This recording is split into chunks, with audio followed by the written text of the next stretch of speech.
Olá, sou Hugo Mizukami e no meu canal eu compartilho conteúdos com aplicações práticas para a promoção da saúde, bem-estar e espiritualidade para você poder usar no seu dia a dia. E nesse vídeo eu trago algumas reflexões e dicas para ajudar você a lidar com as suas doenças e seus efeitos. Esse vídeo pode também ajudar você, profissional da área da saúde, seja médico, enfermeiro, estudante, agente promotor da saúde e áreas afins. E também vou responder a pergunta: as emoções afetam a saúde? E também, o que a doença quer falar para você? Segundo o livro Reinventando a Medicina, transcendendo o dualismo mente-corpo para uma nova era de cura, do Dr. Larry Dossey, ele relata as 3 áreas da medicina. Na era 1, que ele denomina de medicina mecanicista, materialista ou organicista, onde aquilo que importa é a matéria e não a mente. Houve muitos avanços nessa área, porém ela ainda é limitada. Na era 2, que ele denomina de medicina da sinergia mente-corpo, resultou das pesquisas no campo das doenças psicossomáticas que vou abordar nesse vídeo, onde a etimologia da palavra psicossomática vem dos vocábulos gregos psique, que significa hausto, espírito ou alma, e soma, que significa corpo. Na era 3, ele vai além, denominando a medicina da não localização da mente, onde ele afirma que a faculdade da não localização da mente nos fornece um meio de nos ajudarmos a curar uns aos outros, o que faz da saúde e da doença um problema coletivo. Nos remete a refletir sobre essa questão que todos nós estamos no mesmo barco. E quando a doença ocorre, o fato de que eu posso te ajudar e você pode me ajudar diminui a sensação de isolamento e diminui os sentimentos de solidão que fazem parte da condição do doente. Bom, vamos para os exemplos. No meu caso, eu sofria de diarreia e isso acontecia pelo menos uma vez por semana. E quando fui atrás das causas, encontrei uma explicação e procurei colocar em prática. Quando essas diarreias aconteciam em casa, eu estava tranquilo, porque eu tinha os recursos que precisava com mais facilidade. Mas muitas vezes eu estava a caminho do trabalho ou voltando do trabalho. E nesse momento eu buscava por algum supermercado. Já entrei em Carrefour, Extra, Pão de Açúcar de vários locais, ou até em algum posto de gasolina, que conheci vários. E já recorri até o banheiro de uma drogaria no bairro de Moema, em São Paulo. Eu sempre carregava papel higiênico no carro, porque nem sempre tinha papel higiênico nesses locais. E álcool gel também. Só quem sofreu com isso sabe o que eu passava. Suava, ficava arrepiado, até encontrar um local. Até que eu resolvi buscar a causa. Foi um momento em que um livro sobre doenças psicossomáticas me chamou a atenção e até então eu não tinha ideia do que aquilo era. O que é doença psicossomática? É quando uma emoção, um sentimento que ocorre de forma frequente e consistente, originado por um estado desajustado da mente, seja por uma tensão ou por um conflito, provoca uma doença ou uma enfermidade de ordem física ou psíquica. E a medicina psicossomática vem atuando nesse campo do conhecimento. Baseado no livro Metafísica da Saúde, de Val Capelli e Gasparetto, volume 1, que envolve os sistemas respiratório e digestivo, vi que a diarreia reflete a recusa em absorver aquilo que se passa ao redor, sem absorver a experiência. E no livro A Doença como Caminho, eu não vou falar o nome dos autores, porque é mais difícil do que falar japonês. E nesse livro, A Doença como Caminho, eu encontrei que tanto a diarreia quanto a constipação se refere à fuga aos conflitos por medo, sem estudar a situação ou a experiência. E a pessoa solta-as sem sequer as digerir. A medicina psicossomática nos convida a refletir sobre duas questões. O que o sintoma me impede de fazer? E a outra questão é, o que esse sintoma me impõe a fazer? E quando respondemos a essas questões, temos a revelação de uma forma rápida de qual é o tema central da doença. É importante verificarmos de que forma nós lidamos com as doenças. Se nós nos enclausuramos na doença e ficamos com o foco apenas na doença, podemos nos classificar como pessoas doentes. Mas se nós buscamos recursos para a superação e conseguimos responder adequadamente à vida com o que ela nos oferece, apesar de portarmos alguma doença, podemos nos classificar como pessoas saudáveis. E essa postura é a que me proponho e o que convido você a ter quando falo de promoção da saúde, bem-estar e espiritualidade. Então, voltando ao meu caso, eu estava fugindo de algumas experiências por não querer entrar em conflitos. Aí entra o medo. Então, no meu caso, estão envolvidos fuga, conflito e medo. Até que lendo o livro A Arte da Guerra, de Sun Tzu, no prefácio de James Clavell, que ele é autor de Shogun e Casa Nobre também, encontrei uma frase muito interessante que diz que o verdadeiro objetivo da guerra é a paz. E de que forma podemos interpretar essa frase? Os conflitos que acontecem na nossa vida servem para que possamos entrar em equilíbrio e aí chegamos à paz. Quando há desequilíbrio em qualquer setor da existência, ocorre algo que provoca um conflito, um choque, uma instabilidade, para que o equilíbrio possa ser restaurado. E podemos associar esses conflitos, choques, instabilidades com a guerra, citada por James Clavell, cujo objetivo é a paz, ou equilíbrio. Então, respondendo àquelas duas questões, o que o sintoma me impedia de fazer? Eu me sentia inseguro a ir a alguns lugares em que não havia banheiro por perto. Aquilo estava limitando a minha liberdade. E o que aquele sintoma me impunha a fazer? Eu tinha que mudar algo para que o sintoma diminuísse ou sumisse.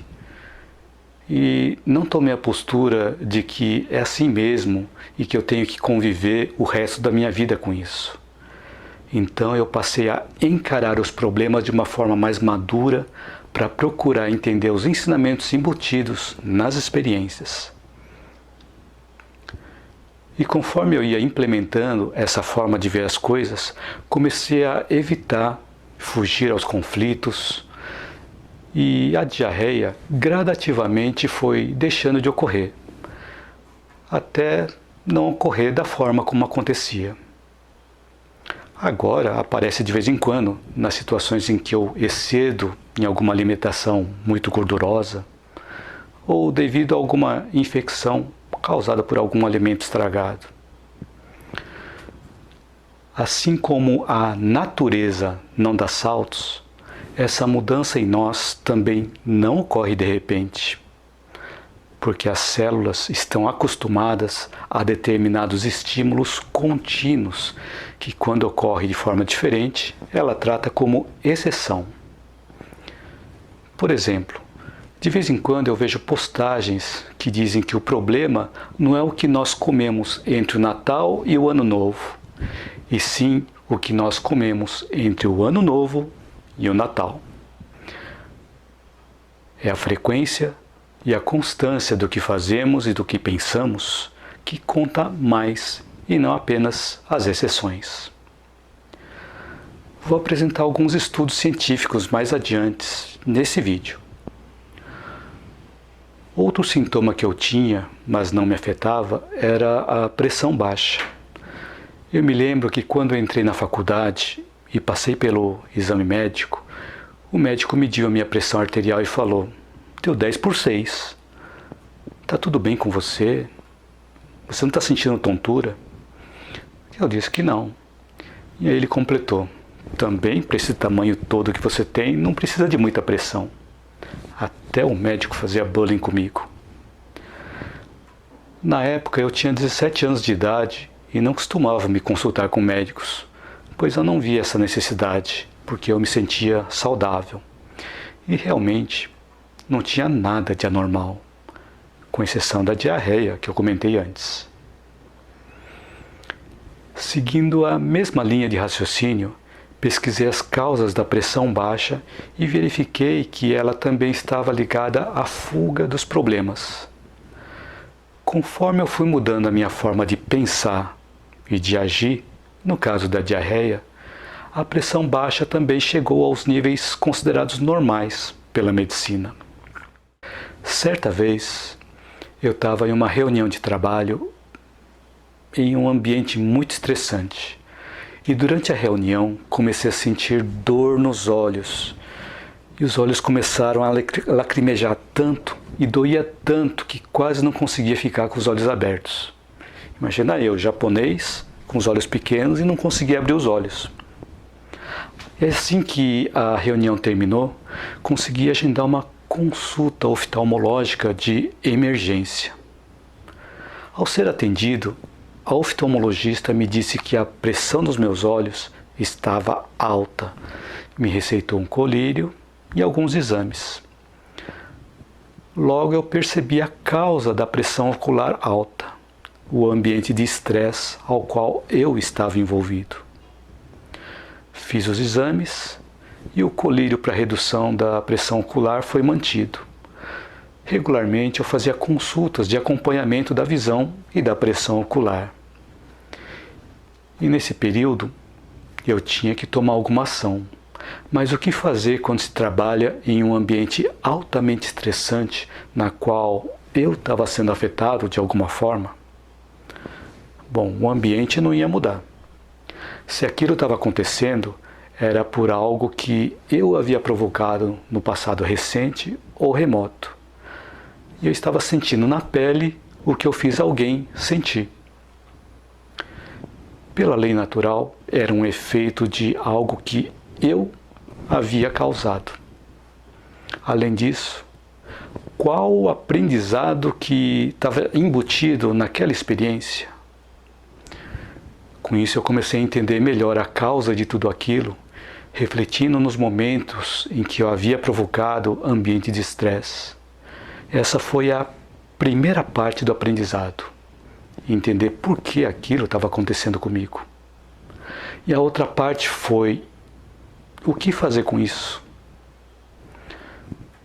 Eu me lembrei que em uma fase da minha vida, quando eu ainda era adolescente, na faixa dos meus 16 anos de idade, eu participava de uma associação de jovens que se encontrava toda semana, à noite, para jogar ou vôlei, ou tênis de mesa, ou baralho, com a finalidade de nos confraternizar. E uma das pessoas do grupo me convidou a treinar tênis de mesa em uma associação que havia muitos federados em tênis de mesa. Eu, que achava que jogava bem, quando fui treinar com eles, vi que não sabia nada. Eles faziam o que queriam comigo na mesa, lançando a bolinha de tênis de mesa onde eles queriam, e eu ficava de um lado para o outro. E piorava um pouco quando eles jogavam a bolinha com efeito, porque a bolinha pingava na mesa e mudava de direção. E com o tempo eu fui aprendendo a lidar com algumas dessas situações, mas não todas. Então uma mudança que ocorreu com isso é que eu melhorei a minha performance no tênis de mesa, Ou seja, eu estava aprendendo e me tornando melhor a cada semana. Se eu não tivesse tido essa experiência de ter contato com pessoas que me submetiam a uma condição de desconforto, eu estaria na mesma situação. Trazendo essa experiência para o meu ambiente de trabalho, eu estava sendo submetido a uma situação que me fazia sair da minha zona de conforto. E com isso eu fui desenvolvendo habilidades de poder realizar as coisas com maior assertividade nas coisas onde eu tinha controle e de forma proativa. O nível de estresse continuou, mas eu conseguia lidar melhor com a situação, pois a cada experiência eu estava aprendendo algo. Era como se eu estivesse fazendo um MBA. E assim passaram anos. Mudei de emprego, mas sempre em ambientes de muita exigência. E continuava fazendo acompanhamento oftalmológico. E mais recentemente, a oftalmologista me disse que eu não precisava mais usar o colírio. Deixei de usar o colírio para pressão. Sigo fazendo acompanhamento oftalmológico sem uso do colírio e a pressão ocular continua normal. E nesse período eu busquei informações sobre pressão ocular alta e tive a confirmação que o estresse era o motivo psicossomático que me levava a ter esse problema. A conclusão que chegamos é que todas as doenças são alarmes informando de que algo está em desequilíbrio e podemos procurar pelas causas e atuar nelas para diminuir seu impacto, auxiliando inclusive a melhorar o efeito de eventual medicação que estejamos tomando. E outro ponto é que sempre quando temos alguma doença, costumamos pesquisar sobre aquela doença, o que nos permite nós nos capacitarmos sobre essa doença específica. E a medicina psicossomática vem trazer as interpretações para esses sinais de alarme, que são apresentados em formas de doença para nos auxiliar na melhoria da nossa saúde. E nesse ponto, vemos a medicina psicossomática contribuindo para a promoção da saúde, melhorando a nossa qualidade de vida. Todo esse conhecimento de capacitação na doença e a interpretação dos sinais de alarme através da medicina psicossomática servem de matéria-prima para que nós possamos ajudar outras pessoas. E vale a pena salientar que o que comento nesse vídeo não é para apontar o dedo para a doença de ninguém e nem para culpar ninguém pela doença, e sim apresentar as pesquisas para que se possa refletir se fazem sentido e se são possíveis de se colocar em prática e também verificar os resultados. Então, um outro ponto muito importante é que essa interpretação de sinais não ocorra analisando sintomas alheios, e sim na interpretação dos próprios sintomas, para que o foco não seja o outro, e sim a si próprio. Eu vou citar alguns exemplos de sinais e alguns exemplos de como eles podem ser interpretados de forma superficial para termos uma ideia do ponto de vista da psicossomática. E também, como o material é muito denso, extenso e profundo, eu não conseguiria esgotar o assunto, pois envolve várias outras doenças, outros aspectos da psicossomática e os aspectos clínicos também. Quando falamos de sistema respiratório, do ponto de vista da psicossomática, ele se refere à troca gasosa de inspirar e expirar, ou seja, de receber e dar. O momento de inspirar é a nossa capacidade de absorver a vida.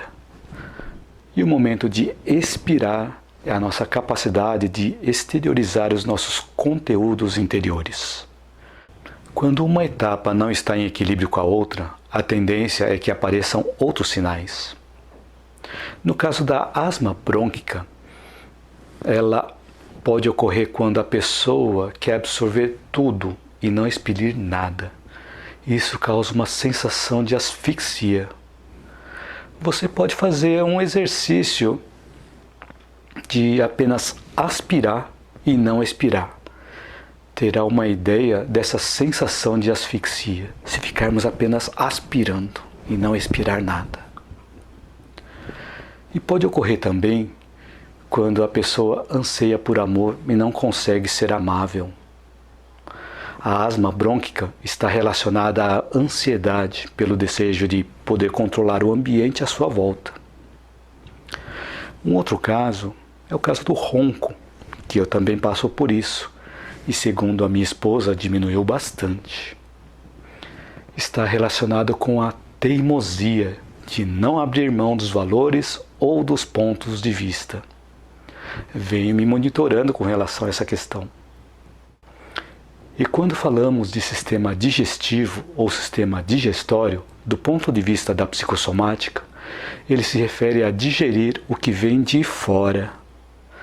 A perda de apetite está relacionado com a não aceitação dos problemas, enquanto que o contrário, o aumento de apetite, está relacionado com engolir os problemas. Os problemas no fígado se relacionam com a força agressiva, que não é utilizada para solucionar a situação, mas sim complicar. É como jogar combustível na fogueira.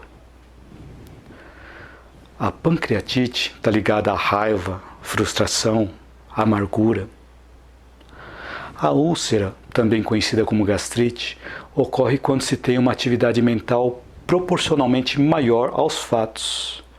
Quando se quer engolir as emoções, ficar imaginando e argumentando os fatos mentalmente. O sistema circulatório, do ponto de vista da psicossomática, ele se refere à circulação das ideias pelo interior do ser.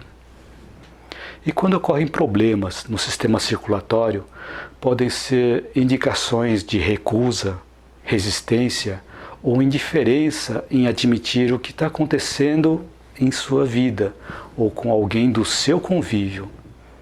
A pessoa se bloqueia. Eu já comentei sobre a pressão baixa na minha experiência. E no caso da pressão alta, também ocorre por situações similares, como a fuga.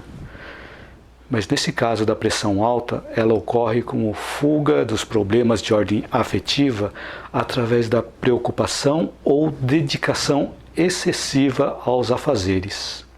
A leucemia ou câncer está relacionada com pessoas profundamente magoadas e ressentidas com alguém que nos é muito importante e não está do nosso lado nessa jornada, nós mesmos.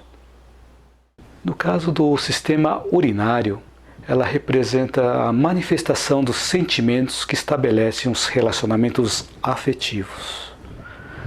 Por exemplo, os rins correspondem ao âmbito da parceria. Eles são dois, estão relacionados com parceria. Está relacionado com a capacidade de amar e de se relacionar. E os problemas renais representam dificuldades de relacionamentos. O rim direito corresponde à conduta perante o parceiro, a capacidade de se colocar perante aqueles que convivem ao nosso lado, agindo de maneira coerente, sendo conciliador e preservando a ternura nos seus atos. O rim esquerdo refere-se à relação consigo mesmo, em manter uma boa autoestima, o respeito e o amor próprio, e também com a maneira como a pessoa acolhe aquilo que provém das pessoas queridas. O sistema reprodutor está relacionado com a capacidade criativa do ser humano, não apenas do ponto de vista sexual, mas também do ponto de vista que envolve a manifestação da sua identidade e da exteriorização de seus conteúdos interiores que lhe proporcione prazer. O caso de câncer no sistema reprodutor, tanto masculino quanto feminino, está diretamente relacionado a ressentimentos e mágoas afetivas provocadas pelos episódios vividos com a família ou com parceiros, fazendo com que se reviva com frequência os ferimentos emocionais. A mágoa é um nome mais leve, que no fundo vem a ser raiva interiorizada. O sistema endócrino, do ponto de vista da psicossomática, representa o princípio vital, gerador do estado de ânimo, como uma espécie de propulsor da vida, criando condições orgânicas adequadas para a execução das nossas vontades. A tireoide representa a liberdade de sermos como nós somos. E os problemas de nódulos ou tumores na tireoide representam bloqueio na concretização dos nossos objetivos, sufocando a revolta que permanece entalada na nossa garganta. A obesidade está relacionada com a necessidade de sentir-se acolhido, e as pessoas com obesidade são dotadas de uma imaginação fértil, destacam-se pela extraordinária criatividade, tornam-se excelentes estrategistas, são naturalmente emotivas e possuem grande capacidade afetiva, conquistando e promovendo as pessoas em sua volta.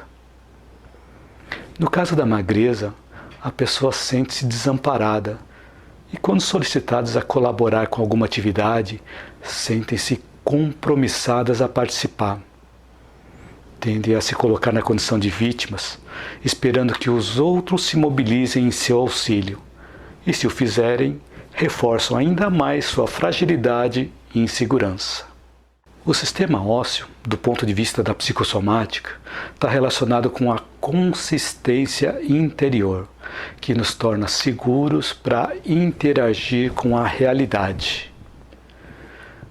A coluna vertebral refere-se à postura de vida, ao autorrespeito, autorreferência, autoapoio, confiança e dignidade, proporcionando sentimentos de igualdade perante os outros.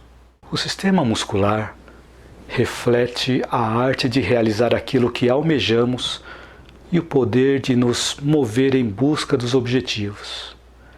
Esperar ter toda a capacidade para depois agir não é apenas uma medida de cautela e responsabilidade, mas sim falta de coragem de se expor perante os outros. O mais importante não é exatamente quais foram os resultados obtidos, mas sim quanto conseguimos realizar, bem como a satisfação em relação ao que foi feito. Porém, tudo o que for feito em excesso tem seu lado negativo, pois podem desencadear o egocentrismo, exagerada autossuficiência e uma personalidade muito rígida. No caso de dores musculares e fibromialgia, estão relacionadas com ferir-se por aquilo que fez ou deixou de realizar. Um arrependimento pela omissão ou pela dedicação excessiva aos outros. A cãibra está relacionada com a tensão e medo de não dar certo o que está fazendo. O torcicolo se relaciona com a inflexibilidade para não lidar com os eventos exteriores. O sistema nervoso, do ponto de vista da psicossomática, refere-se à maneira de como a pessoa se conecta com ela mesma, percebe e preserva seus mais caros sentimentos.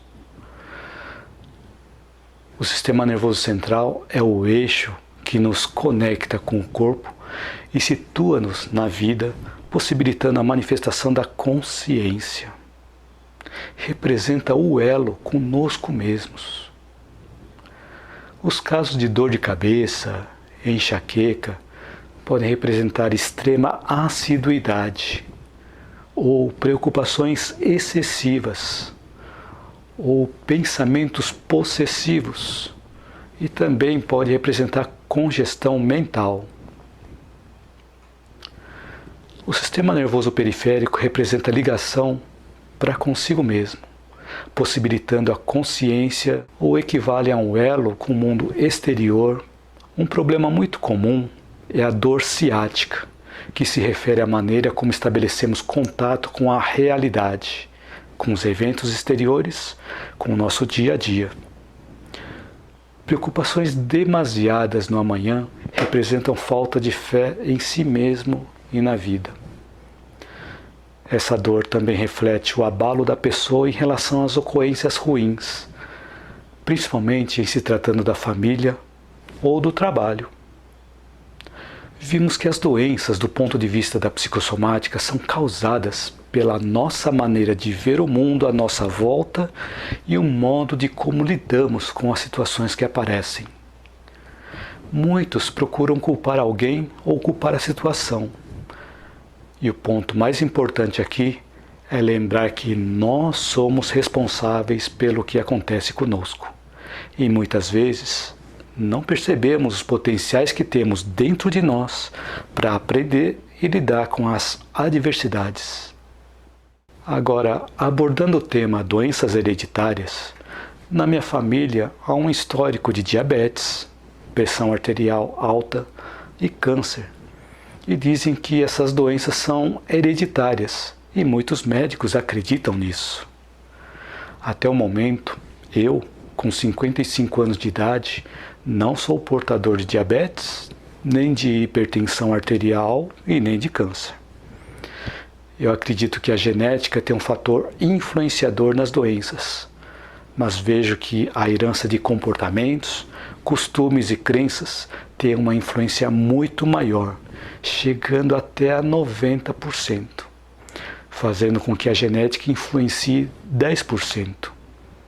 Ou seja, se repetimos os mesmos comportamentos, as mesmas formas de pensar, o mesmo tipo de alimentação, temos tendência de ter as mesmas doenças dos nossos pais, dos nossos avós. E essa parte depende de nós e não da genética. E isso tem comprovação científica? Bom, agora trago algumas bases científicas que servem de sustentação ao que eu disse. Todas as doenças, para ocorrerem, necessitam de dois fatores: fatores predisponentes e fatores desencadeantes. Se um desses fatores não estiver presente, a doença não ocorre. No caso de fatores predisponentes, segundo o Dr. Ricardo Bigni, chefe da seção de hematologia do INCA, Instituto Nacional de Câncer, são levados em conta a idade, o histórico familiar, a exposição aos produtos químicos, a deficiência do sistema imunológico, as doenças autoimunes, infecções, implantes mamários e a genética. Nesses casos, também envolve a genética, onde herdamos alguns genes dos pais, avós, que fazem com que tenhamos tendência a termos as mesmas doenças. Agora, falando de fatores desencadeantes, encontrei uma pesquisa realizada pelo INCA, pelo Instituto Nacional de Câncer, no próprio site do INCA, onde se informa que entre 80% e 90% dos casos de câncer estão associados a causas externas e não a genética. Então, apesar de o fator genético exercer um papel importante na formação dos tumores, da oncogênese, são raros os casos de câncer que se devem exclusivamente a fatores hereditários, familiares e étnicos. Então, segundo essa pesquisa, a genética pode influenciar de 10% a 20% nos casos de câncer. No livro As Mensagens da Água, o cientista japonês Dr. Masaru Emoto nos traz pesquisas em que são demonstradas que som, palavras, pensamentos e sentimentos alteram a estrutura molecular da água. Ele ficou famoso ao tê-los divulgado no filme e documentário de física quântica Quem Somos Nós, que vou deixar o link abaixo para você poder assistir também. Nesse experimento, ele submete a água a esses agentes, congela e depois fotografa os cristais que se formam com esse congelamento. Ele demonstra, através dessas fotos, que a molécula da água quando exposto a energias positivas, como ao som de uma música de Bach, a um muito obrigado, ao som de uma oração, apresentam formas belas, como se fossem cristais, flores, como da foto que é apresentada na capa do livro aqui. Enquanto que, quando a molécula de água é submetida a energias de mais baixo padrão, como uma ameaça de morte, um som da voz de Adolf Hitler, um heavy metal, elas apresentam formas bem irregulares e sem harmonia. Vale a pena assistir ao vídeo para você ter acesso a essas imagens. No documentário Quem Somos Nós, é frisado que se pensamentos e palavras podem fazer isso com a água, imagine o que podem fazer conosco, que nós somos constituídos de 70% de água no nosso corpo físico.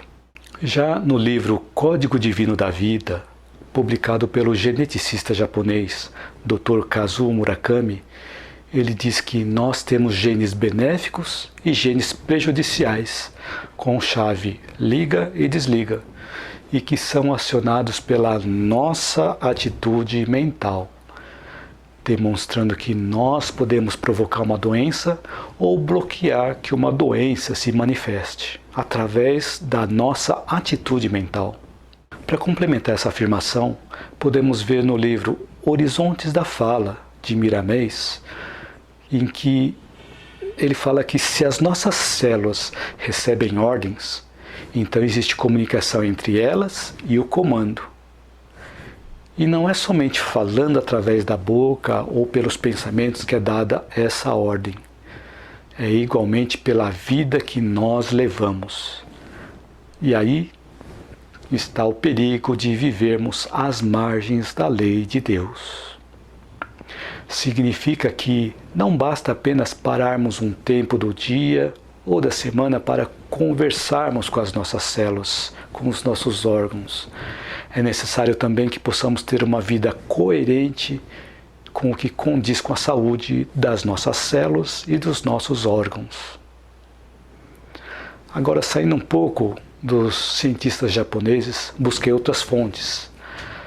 No livro Moléculas de Emoção, publicado pela neurocientista e farmacologista norte-americana Dra. Candace Pert,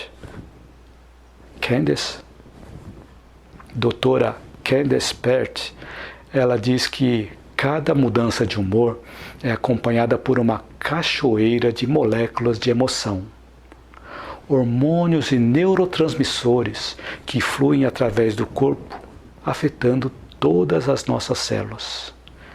Ela diz que quando nós estamos tristes, o nosso fígado está triste, nossa pele está triste. E com base nessa afirmação, podemos ver que as nossas células e os nossos órgãos respondem de acordo com o nosso estado de ânimo. E podemos concluir que quando estamos alegres, independente se estamos portando uma doença ou não, as nossas células e os nossos órgãos também estão alegres. No livro A Biologia da Crença, publicado pelo biólogo norte-americano Dr. Bruce Lipton, ele diz que os genes não controlam o nosso destino e que apenas 8 a 10% das nossas doenças são hereditárias. Ele diz que as células são programáveis e o programador está fora da célula, que são os nossos pensamentos e as nossas ações. Ele diz também que as nossas emoções são as linguagens das nossas células, ou seja, o que nós sentimos são identificados pelas nossas células. Uma vez ouvi uma pessoa dizer que ela faz a parte dela comendo o que ela quer e o medicamento teria que fazer a parte dela, que seria resolver os problemas que resulta disso. E esse é um ponto importante que Bruce Lipton frisa no livro, que usar medicamentos sob prescrição médica apenas para silenciar os sintomas do corpo seria como tirar férias da nossa responsabilidade de cuidar do próprio corpo. Ou seja, além dos medicamentos que usamos sob prescrição médica, cabe a nós termos a responsabilidade de zelar pelo nosso próprio corpo também. Por exemplo, se passamos várias horas por dia assistindo ou vendo notícias ruins, seja na TV ou na internet, qual a conversa que estamos tendo com as nossas células ou com os nossos órgãos? E quando vamos conversar ou comentar algo com alguém, qual é o conteúdo que nós temos? Apenas energias negativas. E agora já sabemos as consequências disso. Esse material que eu apresentei está relacionado com pesquisas no campo da epigenética, onde epi, que vem do grego, significa além de. Então, epigenética é o campo da ciência que estuda o que está acima da genética, ou seja, além da genética, fazendo com que nós não sejamos condenados pela nossa genética. Porque muitos dizem, o meu pai ou a minha mãe tem diabetes, então eu vou ter, condenando a si próprio. E não é isso que a epigenética demonstra, pelo contrário, ela nos esclarece que as doenças não são tão dependentes da genética, e sim são mais dependentes da forma como nós conduzimos a nossa vida. Há também um novo campo da ciência chamado de psiconeuroendocrinoimunologia. É um palavrão. Com base no psicólogo Robert Adler e no imunologista Nicholas Cohen e David Felten, a psiconeuroendocrinoimunologia é o estudo das interações entre o nosso comportamento e os nossos sistemas nervoso, endócrino e imunológico do corpo humano, e as relações entre os processos mentais e saúde. Ela adota uma abordagem interdisciplinar: psicologia, neurociência, imunologia, fisiologia, genética, farmacologia, biologia molecular, psiquiatria, medicina comportamental, doenças infecciosas, endocrinologia e reumatologia.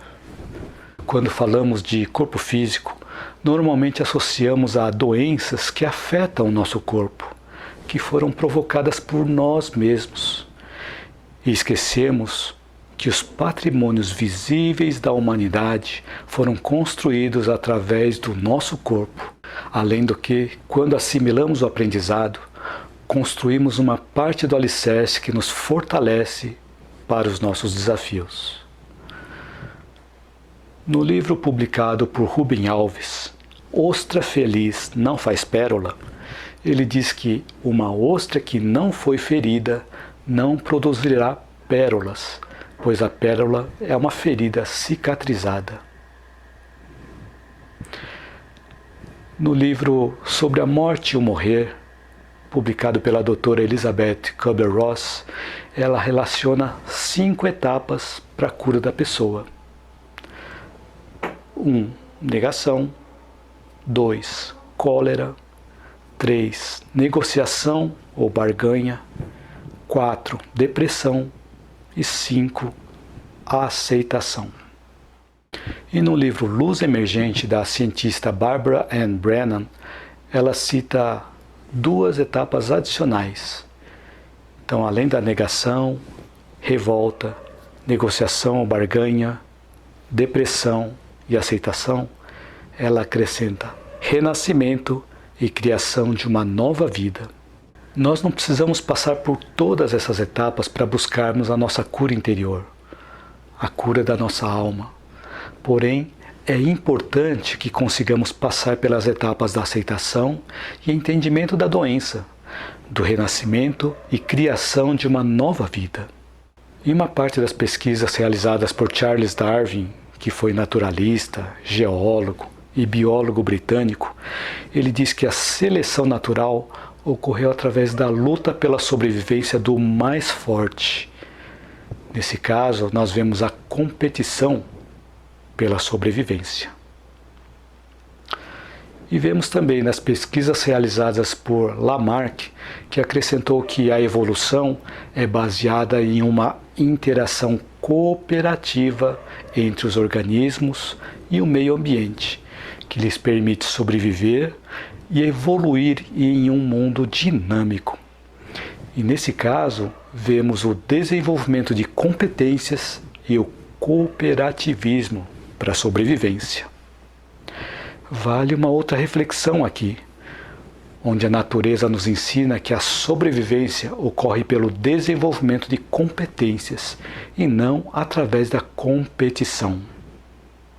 Além disso, a natureza nos ensina também a importância do cooperativismo entre os seres humanos, onde cada um pode ajudar a melhorar a qualidade de vida do outro, colocando em prática a lei natural do cooperativismo.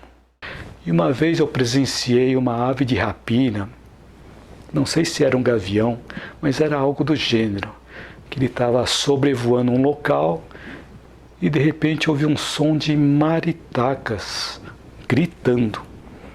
No momento seguinte vi um bando de maritacas indo para cima do gavião, gritando, talvez para defender o ninho ou seus filhotes. E de tantas maritacas voarem para cima do gavião, ele se afastou, mostrando a força da união e do cooperativismo. E vemos muitos exemplos como esse na natureza e no mundo animal, auxiliando na sobrevivência. Felizmente vemos também muitos vídeos se reportando ao cooperativismo na internet, cooperativismo entre pessoas. Ao deixarmos de ver as notícias ruins, começamos a encontrar essas boas notícias, onde muitos dão exemplo desse cooperativismo, ajudando a facilitar a vida do outro. E no YouTube temos vários vídeos ensinando a fazer coisas. Por exemplo, eu já consertei um problema no micro-ondas assistindo a um vídeo e gastei R$2 em um fusível. E no vídeo até ensinava a trocar o fusível também. E eu consegui resolver diversos problemas, até mesmo cozinhar batata doce no micro-ondas. E são exemplos de cooperativismo. E tem um provérbio africano que diz: se você quer ir rápido, vá sozinho. Mas se você quer ir longe, vá em grupo. E tem um outro termo africano, o Ubuntu, que significa eu sou o que sou pelo que nós somos. Então, para concluirmos o tema de hoje, vemos a importância de cuidar do corpo e do espírito. Algumas pessoas torturam o corpo achando que o corpo é culpado pelas coisas ruins que acontecem. Mas vimos que não funciona dessa forma. É o contrário, as coisas ruins acontecem no nosso corpo porque nós não estamos cuidando dele adequadamente. Nós não seremos pessoas melhores, menos egoístas, menos orgulhosos e mais caridosos se torturarmos o nosso corpo. Estaremos enfraquecendo o nosso corpo para a realização das atividades no bem que nos compete. E é importante que nos esforcemos para dominar as nossas más tendências e as nossas más inclinações, buscando a nossa transformação moral para melhor. E Gandhi dizia: suas crenças se tornam seus pensamentos. Seus pensamentos se tornam suas palavras. Suas palavras se tornam suas ações. Suas ações se tornam seus hábitos. Seus hábitos se tornam seus valores. Seus valores se tornam o seu futuro. E se nós não estamos gostando dos resultados, que possamos mudar as nossas crenças, os nossos pensamentos, as nossas palavras, as nossas ações, os nossos hábitos, os nossos valores, para que possamos mudar o nosso futuro. E não esquecer da gratidão em tudo o que ocorre na nossa vida, tanto nos problemas que aparecem na nossa vida, para que possamos aprender e crescer com eles, quanto nas coisas boas que acontecem na nossa vida. E ter gratidão também pelas coisas que poderiam ter acontecido, mas não aconteceu. Tem uma frase de Joana de Ângeles que diz: a gratidão é a assinatura de Deus colocada na sua obra. Se você gostou desse vídeo, clique em curtir e compartilhe para que esse vídeo possa ser assistido por outras pessoas. Se inscreva no meu canal clicando no botão abaixo desse vídeo e ative o sininho para receber notificações das postagens dos meus próximos vídeos. E deixe um comentário para eu saber se o conteúdo desse vídeo te ajudou e também para eu saber se eu estou no caminho certo. Coloque a minha página ou o meu canal em seus favoritos. E se você tem alguma dúvida, também deixe no comentário que vou te responder no tempo mais curto possível. Gratidão e até o meu próximo vídeo.